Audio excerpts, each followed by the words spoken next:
లక్ష్మి, లక్ష్మి! ఏమైందండి? ఇప్పుడేగా వెళ్ళారు, ఇంతలో ఏమైంది? అలా ఉన్నారేమిటి? నాకేమీ కానందుకే బాధపడుతున్నాను. అవేం మాట్లాడండి. ఈ ఉత్తరం చూడు, నీ మరిది రాసిన ఉత్తరం. ఏం రాశాడో చదువు.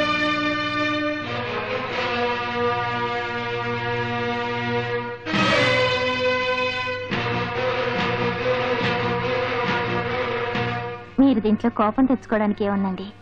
మన పొలం సరిహద్దుల గురించేగా విజయ్ అడిగాడు. పొలం సరిహద్దులు అడగటంలోనే వాడు నా హద్దులేమిటో నాకు తెలియజేశాడు. విజయ్ అలాంటివాడు కాదండి. ఈ ఉత్తరం కూడా అతను రాసినట్లేదు. కళ్ళు మూసుకుని సంతకం పెట్టాడంటావా? తన పొలం ఎక్కడుందో తెలుసుకోవాలనే ఆలోచనలోనే తన ఆస్తి ఎంతో తెలుసుకోవాలనే కోరిక కూడా ఉంది లక్ష్మి.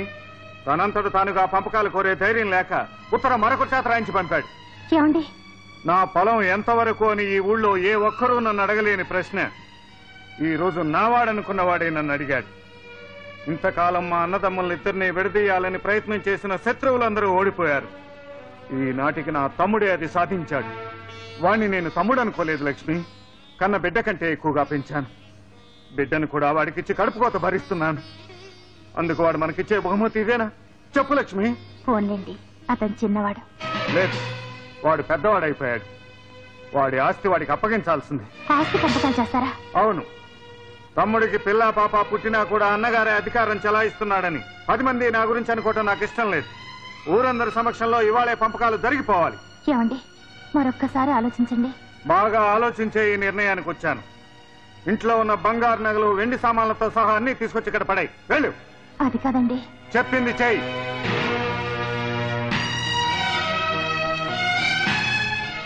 అన్ని వస్తువులు పెట్టావా? పెట్టానండి. లక్ష్మి, నీ మెళ్ళలో ఉన్న నగలన్నీ తీసి అక్కడ పెట్టు. అలాగేనండి.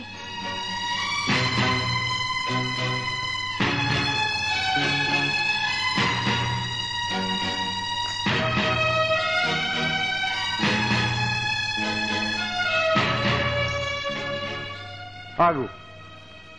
మెళ్ళలో ఉన్న మంగళసూత్రాలు తీసి అక్కడ పెట్టు. నిన్ను పెళ్లి చేసుకున్నప్పుడు పసుపు కొమ్ము మాత్రమే నీ మెళ్ళలో కట్టాను.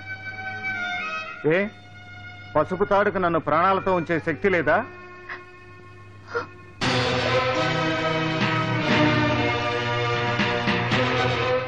ఏమిటి బాబు, రమ్మని కబురు పెట్టావట?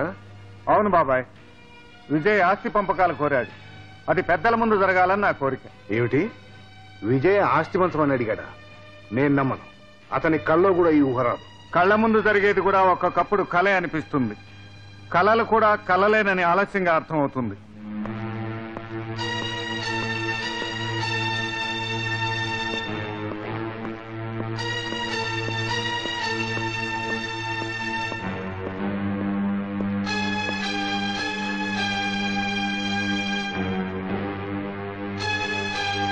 అన్నయ్య, అన్నయ్య అన్నయ్య అనే మాట నీకు ఇంకా గుర్తుందా?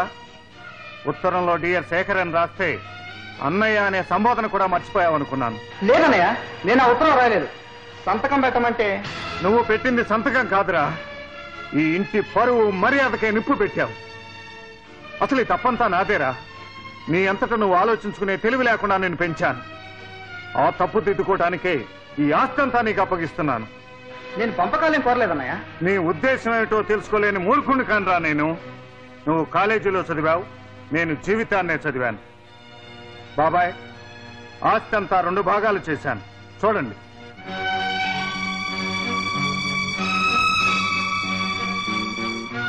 బాబాయ్, ఈ ఆస్తి పంపకం అంతా అయోమయంగా ఉంది. లక్ష్మమ్మ గారిని అడిగి తెలుసుకో.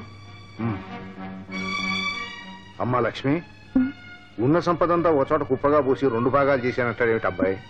కావటానికి ఆయన అర్థంగినైనా ఆయన ఆంతర్యం ఏమిటో కావడం లేదు. ఇదేమిటండి, ఉన్న ఆస్తంతా ఒక చోట పెట్టి 2 భాగాలు చేశానంటారేమిటి? కళ్ళుండి చూడగలిగిన వాళ్లకు 2 భాగాలేమిటో అర్థం అవుతాయి లక్ష్మి. ఆలోచిస్తూ నిలబడ్డావేం విజయ్? నీకే భాగం కావాలో తీసుకో. నువ్వేనే చెప్పు బాబాయ్. అన్నయ్యని ఆస్తి పంచమని నేను ఎప్పుడు అడగలేదు.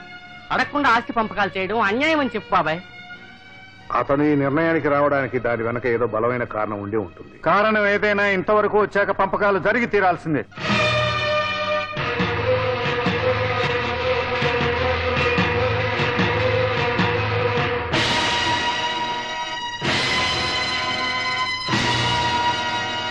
అన్నయ్య భాగాలు సరిగ్గా పంచలేదు బాబాయ్.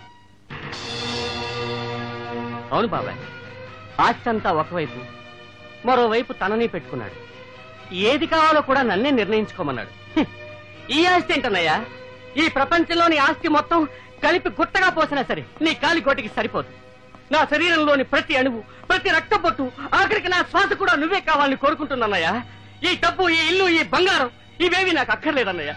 నాకు నువ్వే కావాలన్నయ్య. లేదు, ఈ ఆస్తి మీద నా ఒక్కదానికి హక్కు ఉంది. ఈ ఇల్లు, ఆస్తి అన్ని నువ్వే తీసుకుని పిల్లా పాపలతో సంతోషంగా ఉండు. ఈ ఆస్తి మాత్రం నాదే. ఇందులో మరెవరికి భాగం ఇవ్వలేను. వదినా? అవును, ఈ ఆస్తి నాకు పసుపు కుంకాలతో లభించింది. ఈ ఆస్తితో ఎక్కడికైనా వెళ్ళి బ్రతుకుతాను. అంత మాట అనుకోదు. రాముడి నీడలోనే లక్ష్మణుడి జీవితం సాగాలి. ఈ ఆస్తులు అంతస్తు నాకు వద్దు, వద్దు. నాకు కావాలి. అవును, నాకు కావాలి. బంధుత్వాల కోసం ఆస్తిని, అంతస్తుని వదులుకునే మూర్ఖురాల్ని కాదు నేను. నువ్వు కోరుకునే మీ అన్న వదిన ఈ కనిపించే ఆస్తి ముందు ఏమాత్రం. ఏంటి వాడుతున్నావు? నా నోరు మీలేరు మీరు. నేను మీ భార్యను. అన్నిటి మీద నాకు పూర్తి అధికారం ఉంది. ఈ ఇల్లు కావాలి, పొలం కావాలి, మొత్తం ఆస్తంతా కావాలి. రాక్షసు, నువ్వు బురదలో పుట్టిన పద్మాని అనుకున్నా. నువ్వే బురదని విజయ్, ఆపండి ఈ నాటకం. నువ్వు వద్దని, నీ భార్య కావాలని. ఆమె కోసం నువ్వు అంగీకరించినట్లు నటించవలసిన అవసరం లేదు. ఈ ఇల్లే కాదు, ఈ ఊరే విడిచిపెట్టి నేను లక్ష్మి వెళ్ళిపోతాం. ఈ ఆస్తిపాస్తులన్నీ నువ్వే అనుభవించు. లక్ష్మి.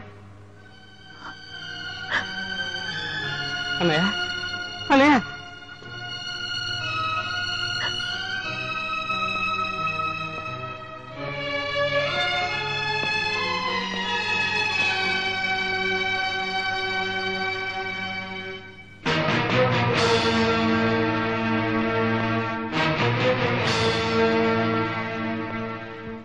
నీకు ఆస్తే కదా కావాల్సింది.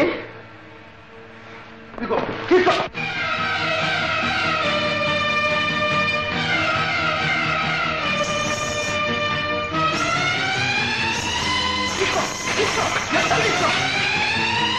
నీలాంటి భార్యలు స్వర్గం లాంటి ఇంటిని ఎలా నరకంగా మారుస్తారో ఇప్పుడు అర్థమైంది. వెళ్ళు, యాతి మొత్తం నువ్వే తీసుకో. కానీ ఒక్క విషయం గుర్తుపెట్టుకో, నీకు నాకు ఏ సంబంధం లేదు. విజయ్, విజయ్, ప్లీజ్ నన్ను క్షమించు. ఒక్క నిమిషం ఆగి నేను చెప్పే మాట విను. మన పాప కోసం ఇలా చేశాను, కానీ స్వర్గం లాంటి ఇంటి నరకం చేయాలని కాదు. పాప కోసం ఏమిటిది? నా బిడ్డను ఏం చేస్తున్నారు? దయచేసి నా బిడ్డను ఏం చేయకండి. నేను చెప్పిన మాట వింటేనే నీ బిడ్డను వదిలేస్తాను. ఏమిటిది? ఆ శేఖరం ఆస్తిలో నీ భర్త భాగం నువ్వు పంపకం అడగాలి. నా వల్ల కాదు. భగవంతుడు లాంటి బావగారిని ఆస్తి పంచమని నేను అడగలేను. అడగాలి, అడిగి తీరాలి. నువ్వు మాటలతో ఆ శేఖరాన్ని కూలబడవాలి, అతను గుండె పగిలి చావాలి. లేదు, అలా జరగనివ్వను. స్వర్గం లాంటి ఇంటిని ముక్కలు చేయలేను. ఓకే, నువ్వు ఆ ఇంటిని ముక్కలు చేయకపోతే నేను ఈ బిడ్డను 2 ముక్కలు చేస్తాను. నా బిడ్డ నేను చెయ్యొద్దు, ప్లీజ్. తప్పదమ్మా. ఈ బిడ్డను 2 ముక్కలు చేసి ఆ ఇంటికి పార్సిల్ పంపాలి. ఆ ముక్కలు చూసి శేఖరం భార్య గుండె పగిలి చావాలి. ఆ తర్వాత దీనికంతటికీ కారకురాలైన నిన్ను చంపి నీ మొగుడు చచ్చిపోవాలి.